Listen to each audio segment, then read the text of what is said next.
The first punch landed with a sickening crack. Victor Hale barely had time to raise his hands before another blow slammed into his ribs, forcing the air out of his lungs in a sharp, helpless gasp. His back hit the cold brick wall of the alley, and for a split second, everything blurred. The dim light, the shadows, the faces hovering over him like predators who had already decided how this would end. "Stay down," one of them growled. Victor staggered, trying to regain his balance, but a boot drove into his knee, sending him crashing to the ground. Gravel scraped his palms as he hit, and pain shot through his body in waves that made it hard to think. This wasn't random. He knew it immediately. They weren't searching his pockets. They weren't asking for anything. They were just hurting him.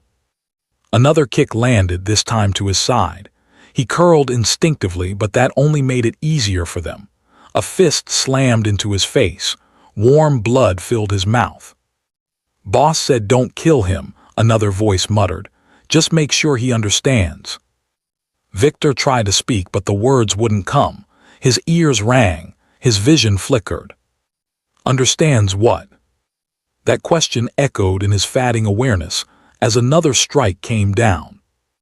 Not far from the alley entrance, a figure paused.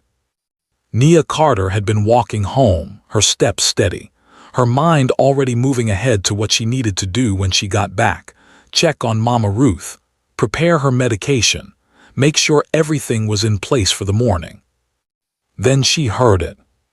Not shouting, not chaos. Something worse. A broken rhythm of breathing. She stopped. Slowly she pulled one earbud out. Listened. Another dull thud, a strained gasp. Her eyes shifted toward the alley. Most people would have kept walking. Nia didn't. She moved closer, each step measured, silent. The scene unfolded in front of her in seconds. 3 men, one on the ground, the pattern of movement clear and efficient. This wasn't a fight. It was controlled violence. She didn't rush in. She watched. Counted. 1 man leading, the others following. Angles, weight distribution, timing. Her fingers slipped into her pocket, dialing emergency services before she even stepped forward. 911, what's your emergency? Her voice was low, steady. There's an assault in progress. 3 attackers, 1 victim, alley behind Westbrook Avenue. Stay on the line. She ended the call. Then she stepped into the light. You should stop. The words cut cleanly through the noise. All 3 men turned. For a second, confusion flickered across their faces. Then one of them laughed. Look at this, he said, nudging the others. A kid thinks she's a hero. Nia didn't respond. Her eyes were already moving, tracking the leader, the one closest to the victim. His stance told her everything she needed to know. He stepped toward her. Go home, he said, voice sharp now. This doesn't concern you. It does now, she replied. The alley went quiet. The man smirked, rolling his shoulders as he approached her. You don't get it, do you? He reached out, maybe to shove her, maybe worse. He never finished the motion. Nia moved. It didn't look dramatic. No wasted motion, no hesitation. She stepped inside his reach, her body turning just enough to redirect his momentum. Her hand caught his wrist. Her hip shifted. Then, impact. His body lifted off the ground and slammed hard onto the concrete, with a force that knocked the breath out of him instantly. Silence. The other 2 froze. They stared at their friend, sprawled out, unmoving. Then they looked back at her. Something had changed. Fear. Yo, what? Nia didn't advance. She didn't threaten. She just stood there calm, watching. Waiting. That was enough. Let's go, one of them muttered, already backing away. They didn't argue. They ran. Their footsteps faded into the night, leaving behind nothing but the sound of ragged breathing and the distant hum of the city. Nia exhaled slowly. Then she turned. The man on the ground, Victor, was barely conscious. Blood streaked his face, his breathing uneven.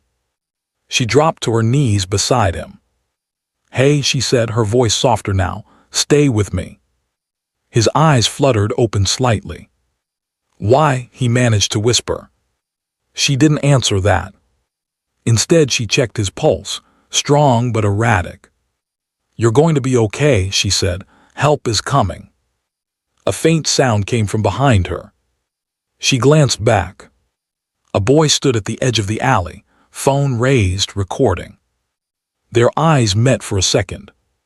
Nia didn't react. She turned back to Victor. "Try not to move," she said, adjusting his position slightly to ease his breathing. Sirens echoed in the distance. "Closer." Victor's vision faded in and out, but through the haze he saw her face, calm, focused, unshaken. Not what he expected. Not what anyone would expect. And then everything went black. By the time the police arrived, Nia was already stepping away. "Ma'am, we need you to stay." "I gave the information," she said quietly. "He needs help." The paramedics rushed past her, kneeling beside Victor, their voices urgent and precise. "What happened here?" one officer asked. Nia looked at him for a moment. "3 men attacked him," she said. "They ran that way." The officer followed her gaze, then looked back at her. "You saw everything?" "Yes." "Did you?" She shook her head slightly. "They left." It wasn't a lie. Not exactly. The officer studied her, something in her calm demeanor making him pause. "All right," he said finally. "We may need a statement later." Nia nodded. Then she turned and walked away. By the time she reached home, the night felt almost normal again. Almost. She pushed open the door quietly. "Mama Ruth," she called softly. "I'm here, baby," her grandmother's voice answered from inside. Nia stepped in, locking the door behind her. "Everything okay?" Mama Ruth asked. Nia paused for a second. Then she said, "Yeah, just a long walk." She moved to the kitchen, already reaching for the medication. Routine. Control. Silence. But across the city, something had already begun to spread.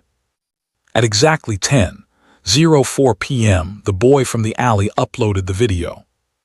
And within hours, everything would change. If you're already hooked into this story, make sure you hit that like button and subscribe, because what happens next will flip everything you think you know. The video didn't explode immediately. At first, it just moved. A few views, a couple of comments. Then someone shared it. Then someone else.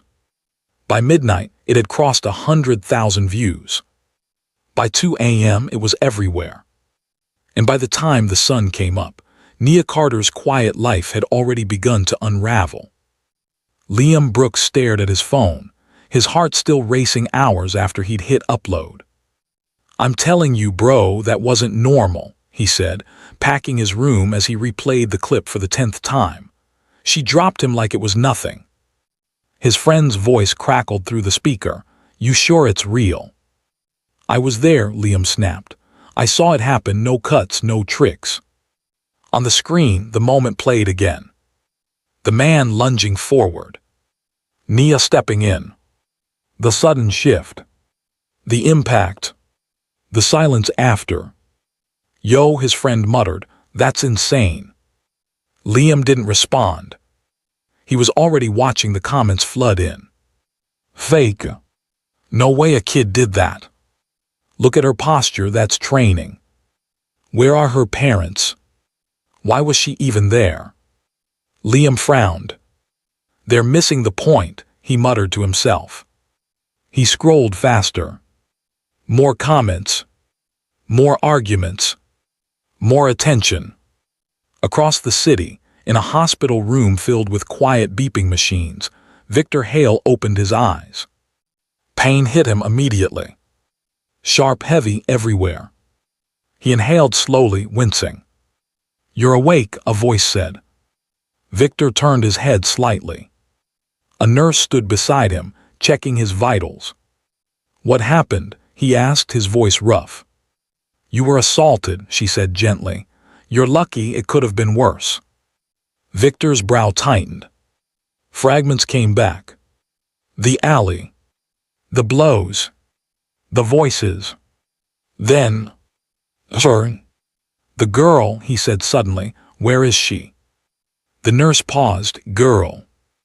"She stopped them," he said, struggling to sit up slightly. "She was there." The nurse exchanged a glance with someone at the door.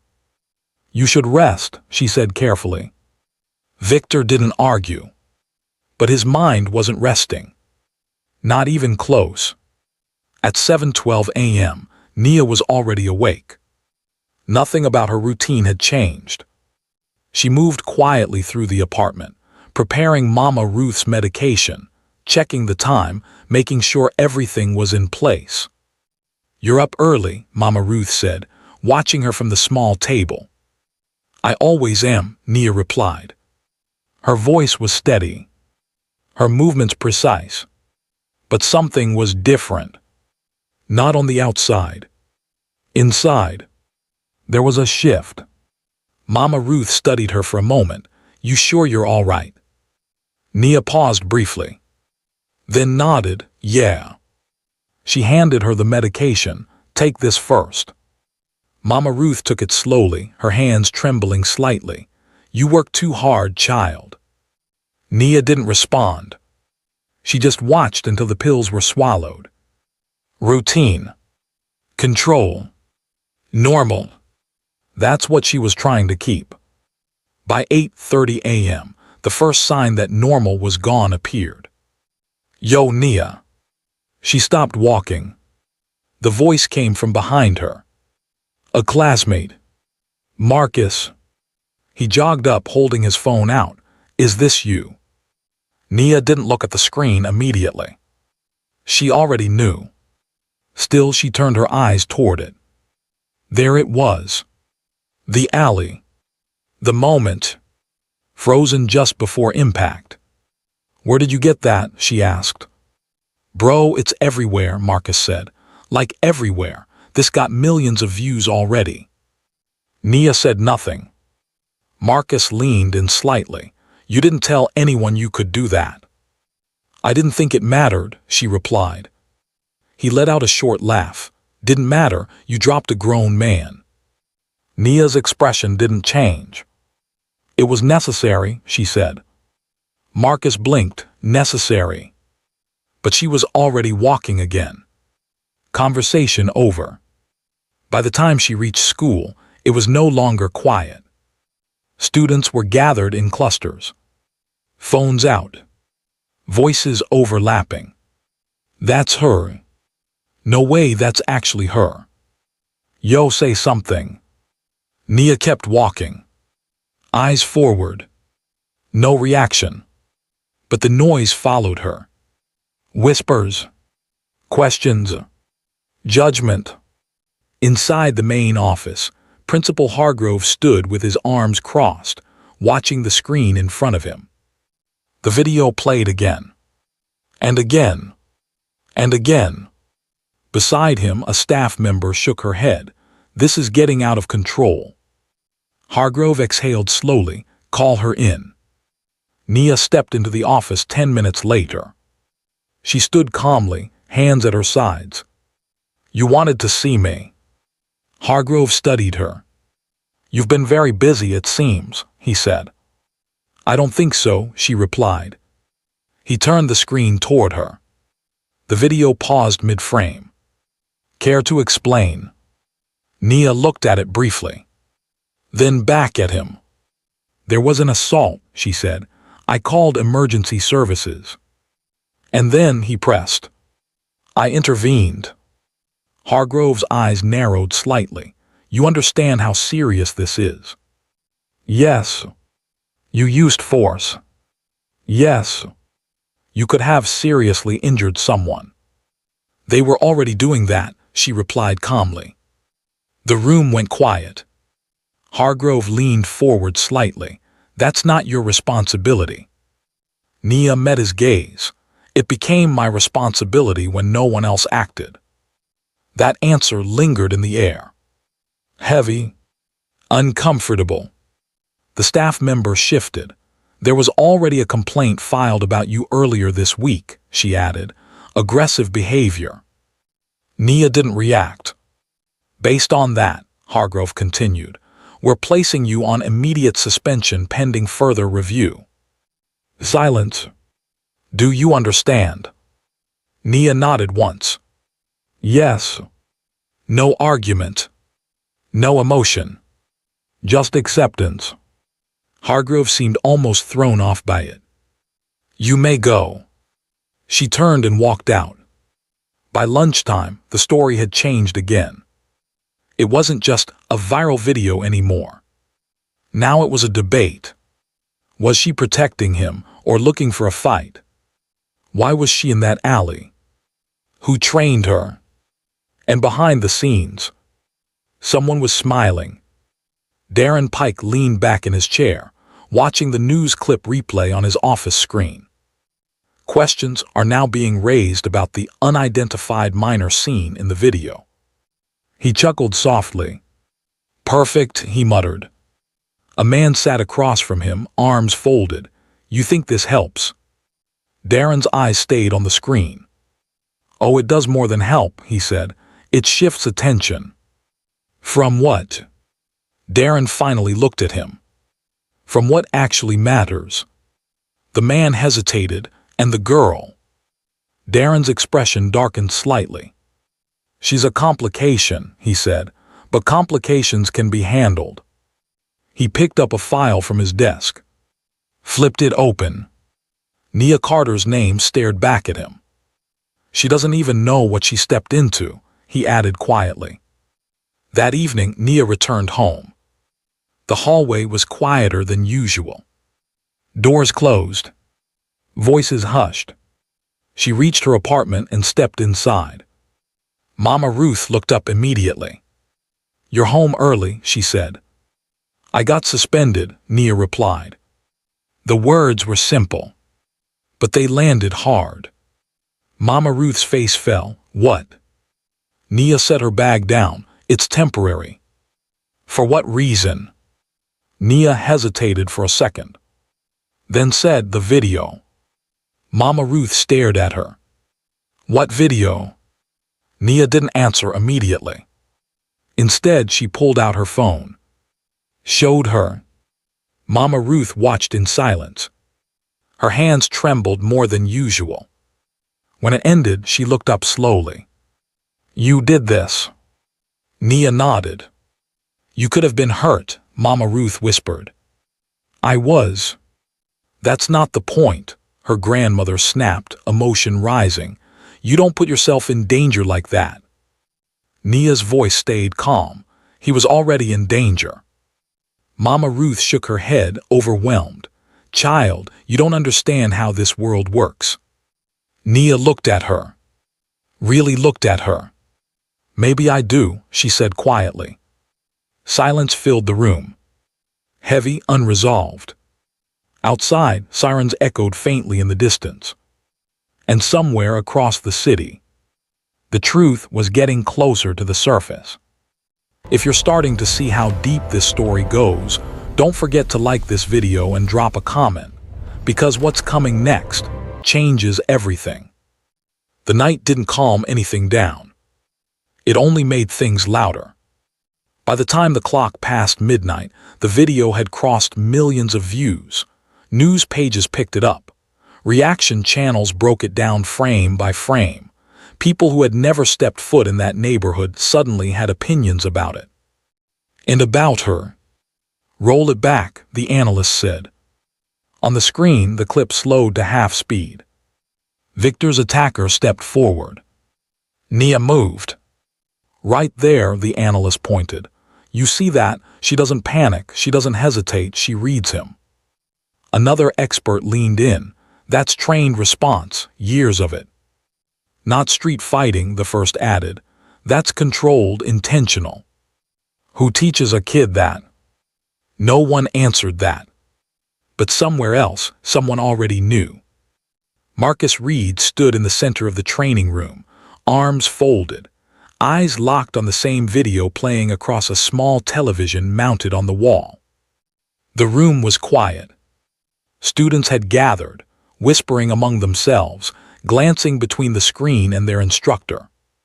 One of them finally spoke. "That's her, right?"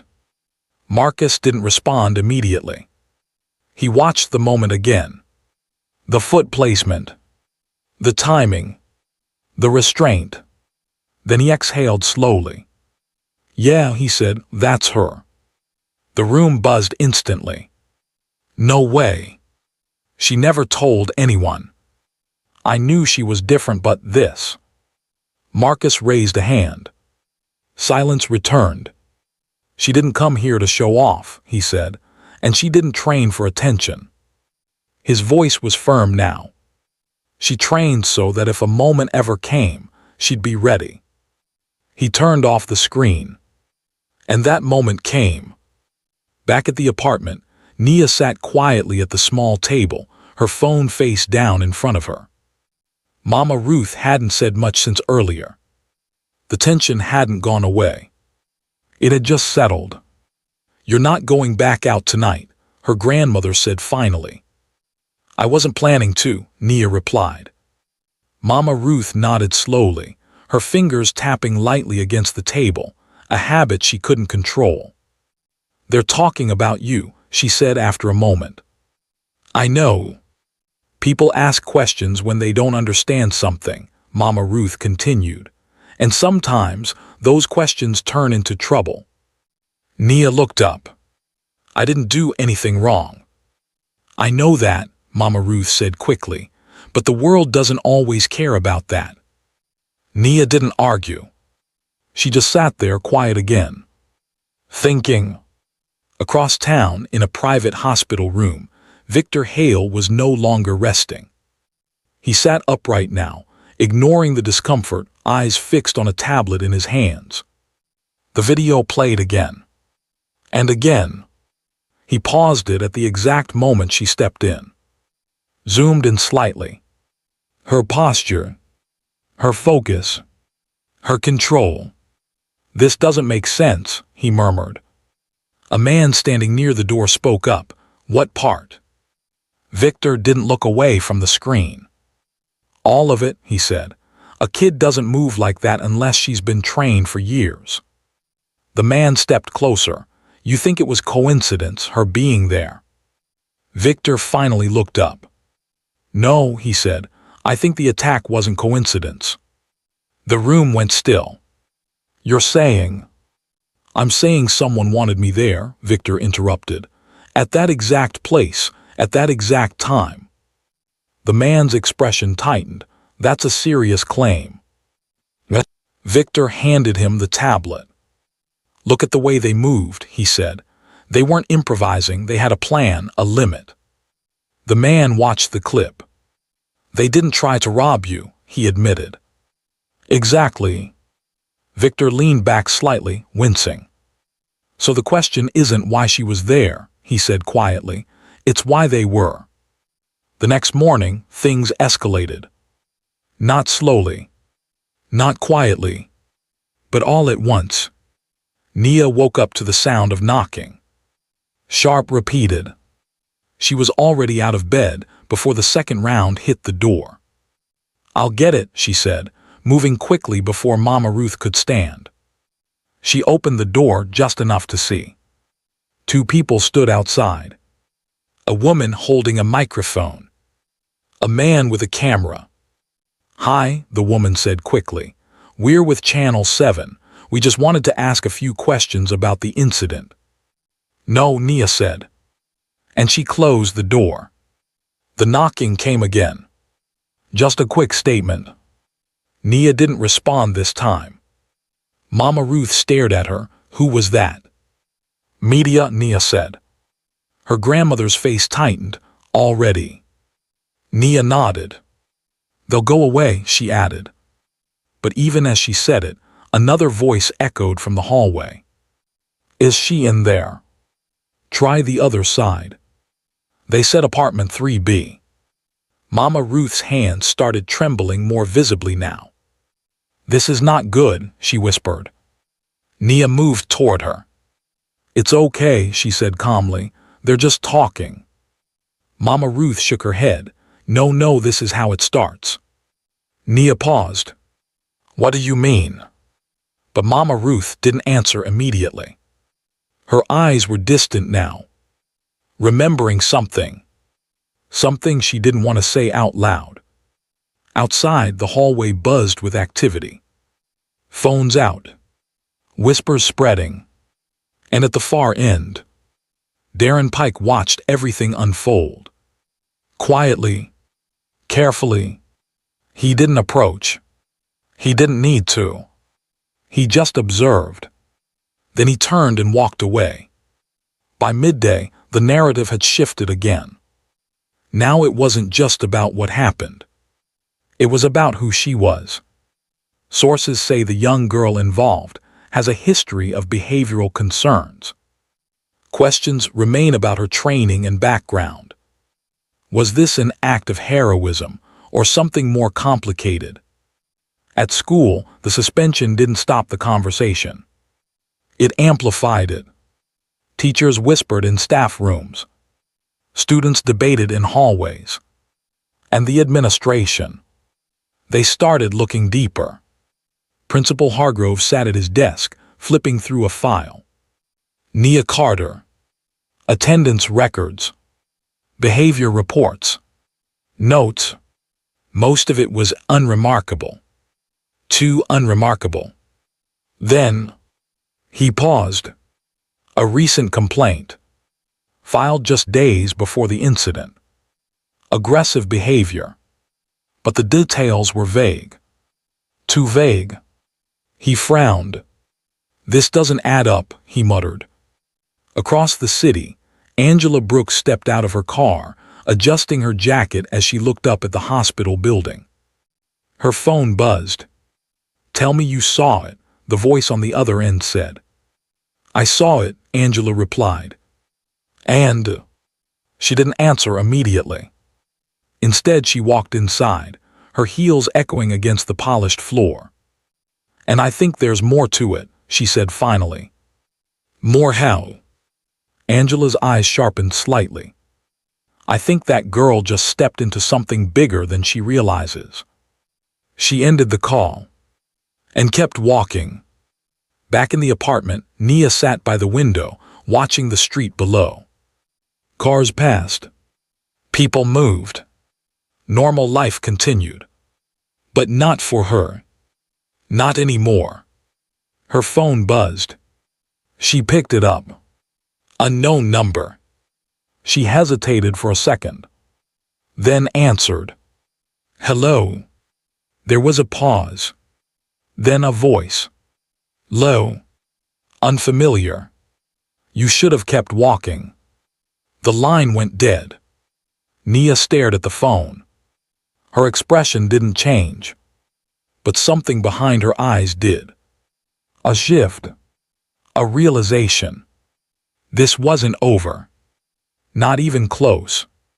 If you're starting to feel the tension rise, make sure you hit subscribe and drop a comment, because the next part uncovers the truth they tried to hide. Nia didn't tell Mama Ruth about the call. She stood there for a few seconds longer, staring at the blank screen of her phone, replaying the voice in her head. Calm, certain. Not a bluff. A warning. She locked the phone and slipped it back into her pocket. Who was that? Mama Ruth asked from behind her. Wrong number, Nia replied. Her voice didn't waver, but her mind was already moving. Analyzing. Adjusting. That afternoon, she left the apartment. I'm going to the center, she said. Mama Ruth looked up sharply. After everything that's happening. I'll be back before dark. There was hesitation.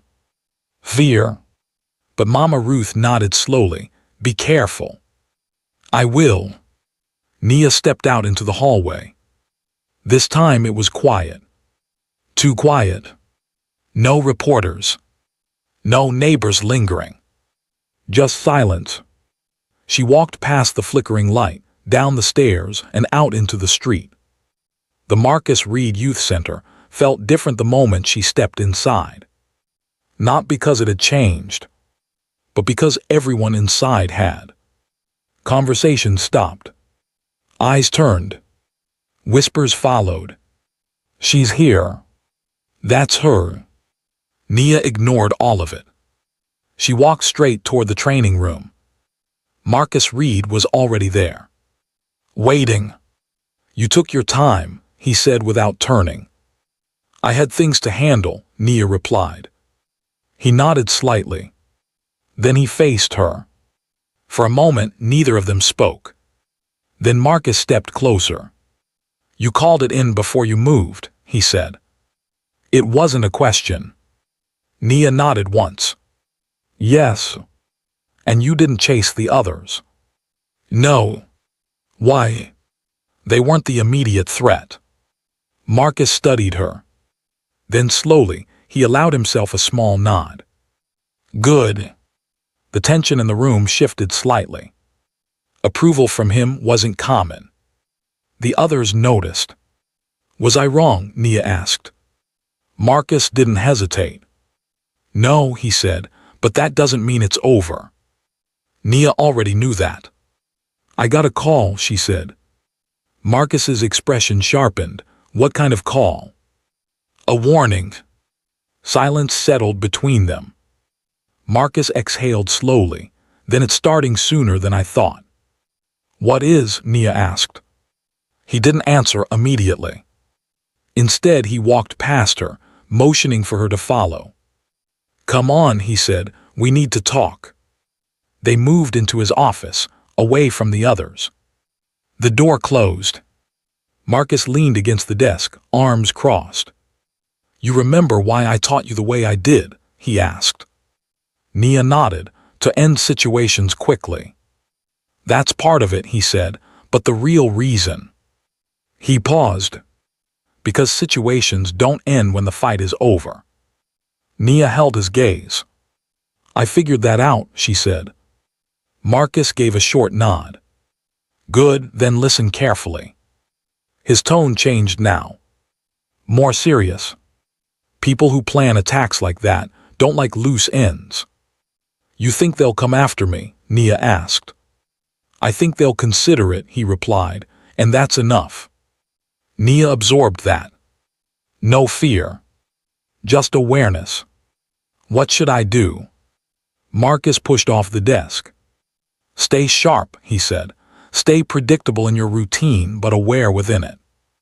And if they try something. Marcus looked at her for a long moment. Then you do exactly what you've been trained to do.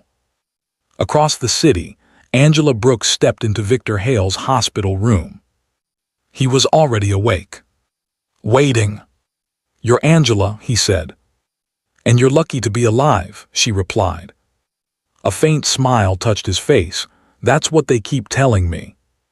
Angela didn't smile back. She placed a tablet on the table beside him. I've reviewed the footage, she said, multiple times. Victor leaned forward slightly, and I agree with you, she said. That wasn't random. Victor's eyes darkened. I knew it. Angela tapped the screen, pulling up still frames.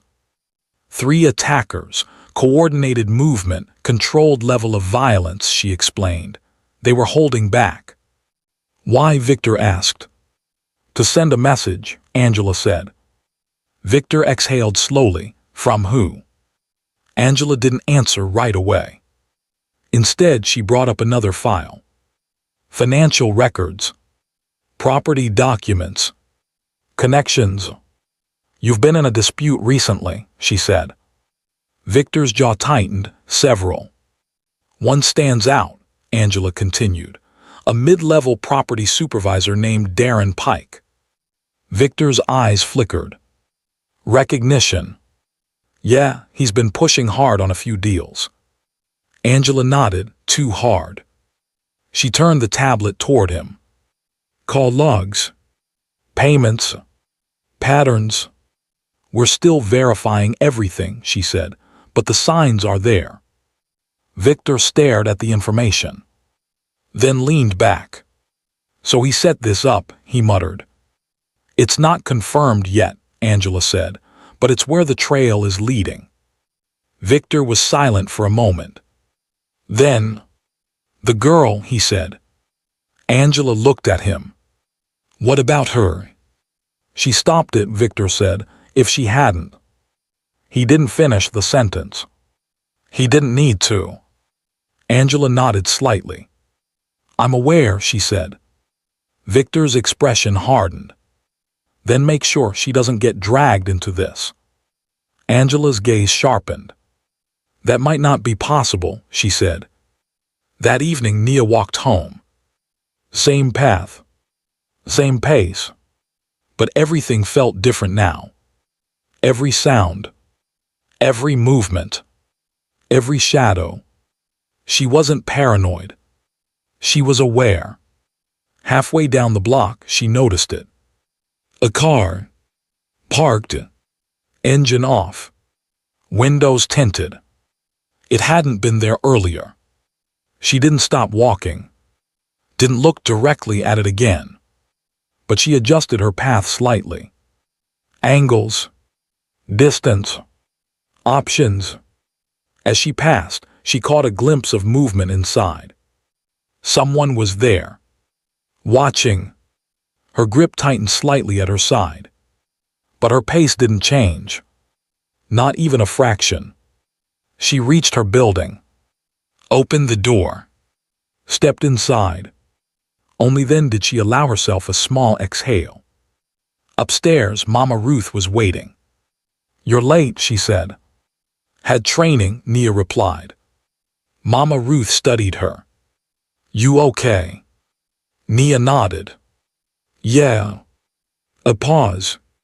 Then, Mama Ruth, has anyone else been asking about me? Her grandmother hesitated, then nodded slowly. Some people came by earlier, she admitted, asking questions. What kind of questions? About you, about us, about how long we've lived here. Nia's expression tightened slightly. Did you answer?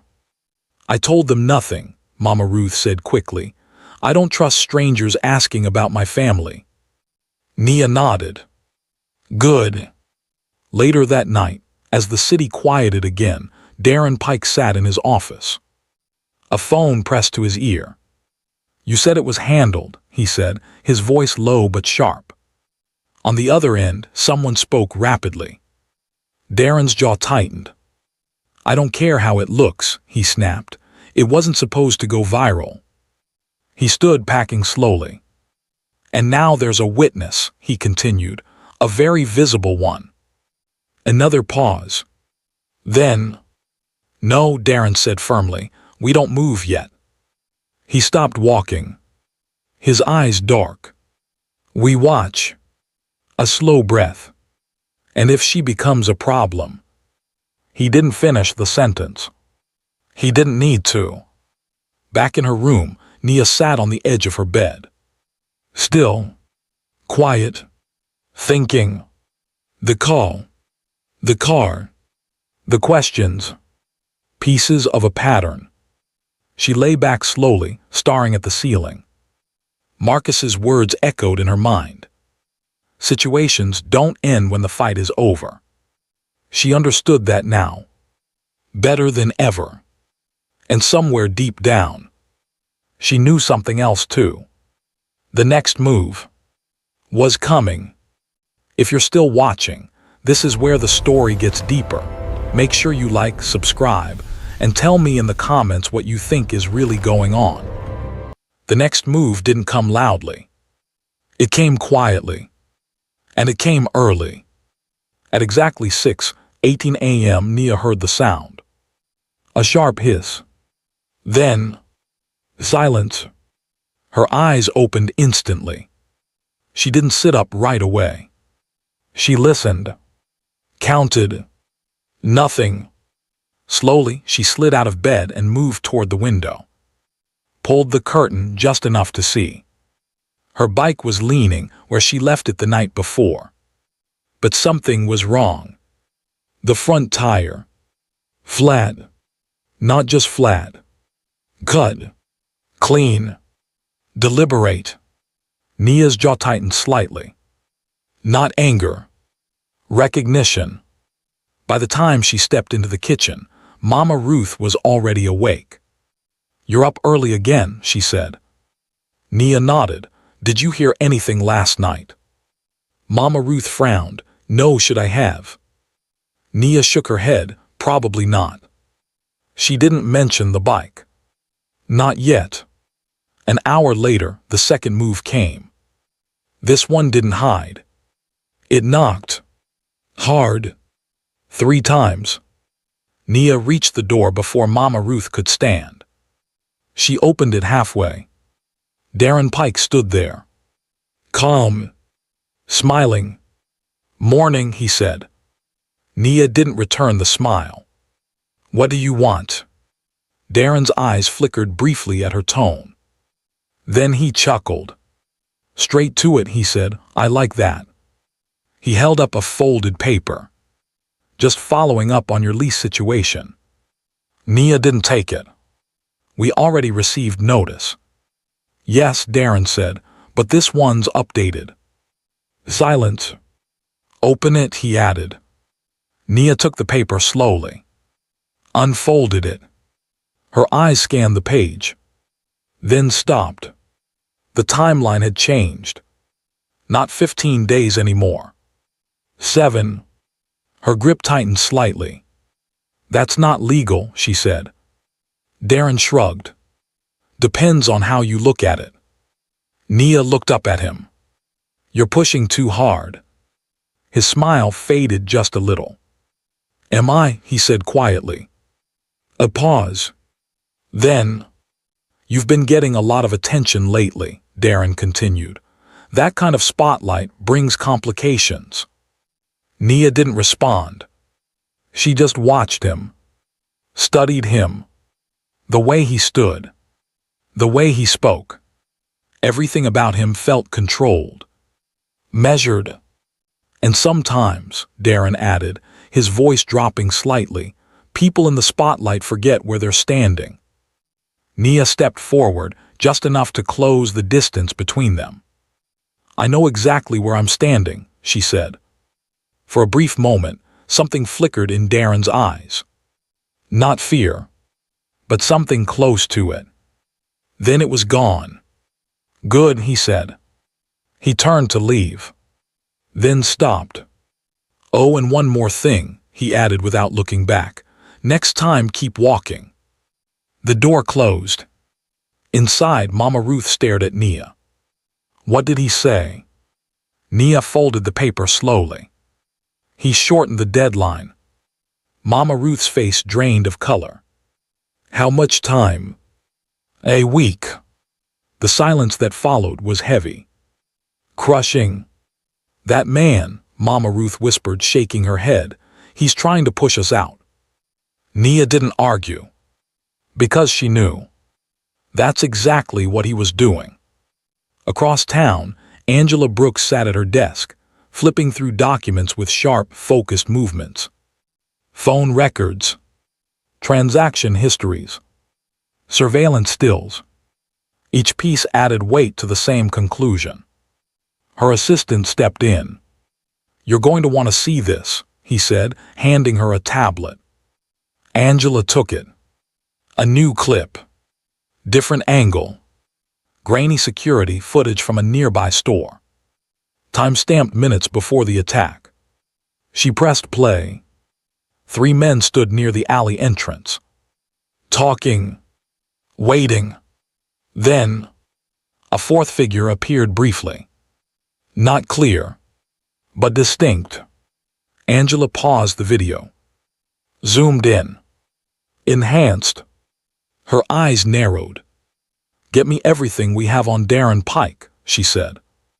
We already pulled his file. Everything, she repeated.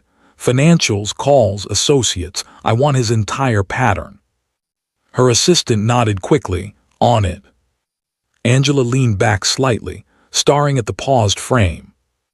This just got a lot bigger, she muttered. Back at the apartment, Nia sat across from Mama Ruth. The eviction notice lay between them. Neither of them touched it. We can't leave, Mama Ruth said softly. Where would we even go? Nia didn't answer immediately. Her mind was elsewhere. The timeline. The pressure. The threats. All of it converging. They want us out fast, she said finally. Why? Mama Ruth asked. Nia looked up. Because something about to happen, she said. Mama Ruth blinked. What do you mean? Nia shook her head slightly. I don't know yet. But she could feel it. The pattern tightening. Later that afternoon, Nia returned to the training center. This time she didn't wait. Marcus, she said as soon as she stepped in. He looked up immediately. What happened? They moved the deadline, she said. 7 days. Marcus's expression hardened. That's not pressure anymore, he said. That's a push. Nia nodded. And there's more, she added. They're watching the building. Marcus went still. You're sure? I saw the car, she said. Same one parked again today. Marcus exhaled slowly. Then gestured toward the back. Come on.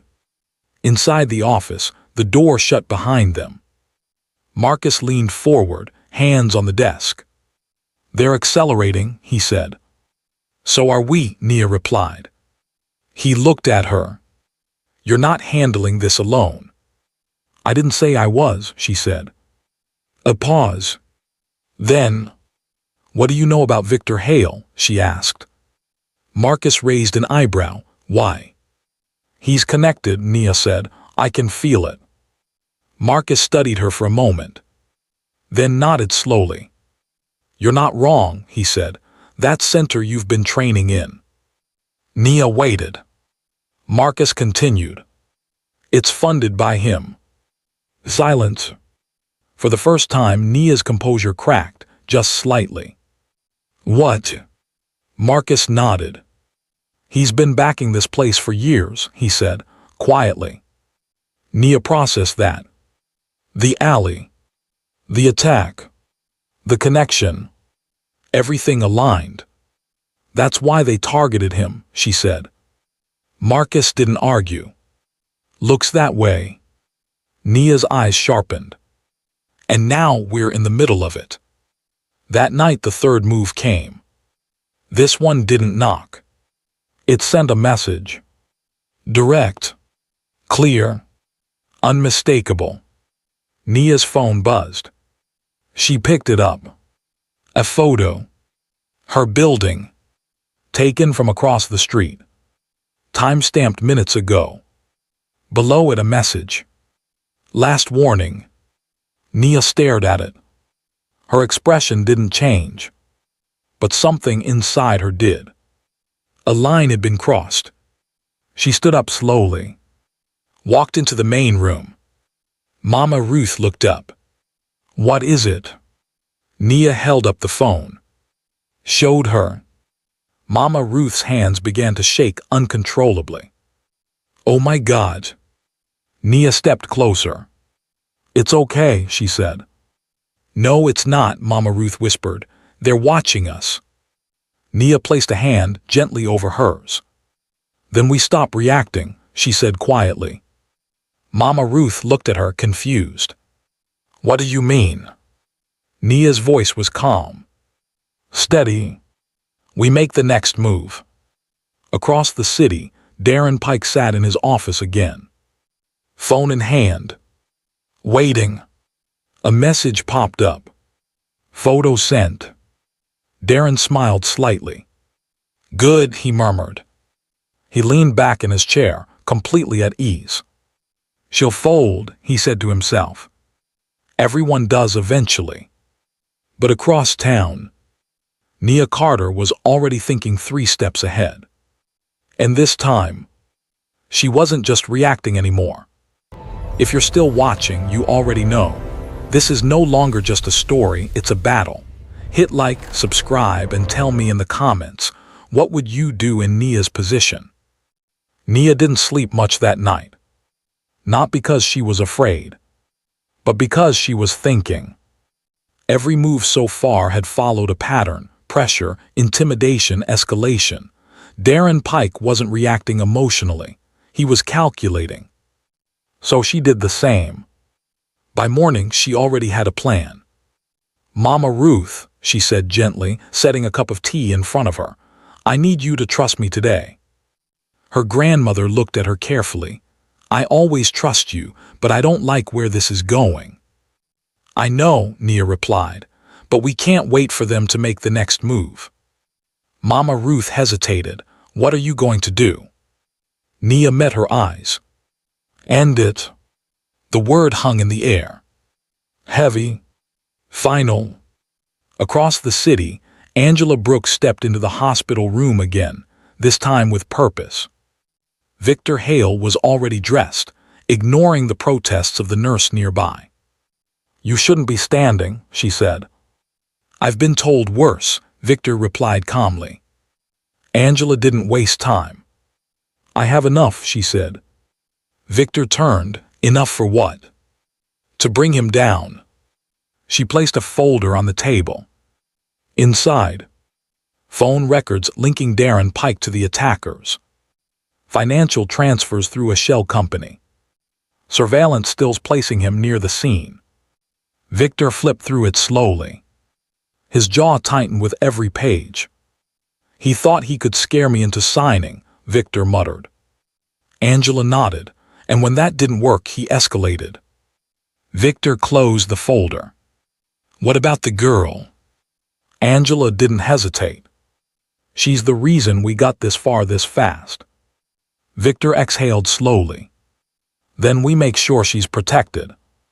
At exactly 10:15 a.m., Nia stepped out of her building. The same car was there. Parked. Waiting. This time, she didn't avoid it. She walked straight toward it. Each step calm. Measured. Intentional. Inside the car, the man shifted. Confused. "She's coming this way," he muttered under his breath. Nia stopped right beside the window. Then, she knocked. 2 sharp taps. The man hesitated, then slowly rolled the window down. "What do you want?" he asked. Nia looked directly at him. "You've been watching long enough," she said. "Now you're going to listen." The man frowned. "I don't know what you're talking about." Nia didn't blink. "Yes, you do." A pause. Tension thick in the air. "Tell Darren Pike this," she continued, her voice low but firm. "If he doesn't stop, everything he's trying to hide is coming out." The man let out a short laugh. "You think you scare me?" Nia leaned slightly closer. "No," she said calmly. "I think you scare easy." Silence. The man's expression shifted. Just slightly. "Enough." Nia straightened. "Next time you park here," she added, "it won't be to watch." She turned and walked away. The man didn't call after her. Didn't move. He just sat there, thinking. By noon, everything began to collapse. Angela Brooks walked into the police station with purpose, placing the evidence on the desk. "I'm filing formal charges," she said. The officer looked up. "Against who?" Angela's eyes didn't waver. "Darren Pike." At 1:42 p.m., Darren's phone rang. He answered casually. "Yes." His expression changed almost immediately. "What?" He stood up. "Who filed it?" A pause. Then, "You're telling me she has records, surveillance?" His grip tightened around the phone. "That's not possible." Another pause. Longer this time. Darren's face hardened. "Fine," he said coldly, "then we deal with it." He ended the call. But for the first time, he didn't look in control. By evening, the final move came. Not from Darren. From the truth. The full, unedited footage was released.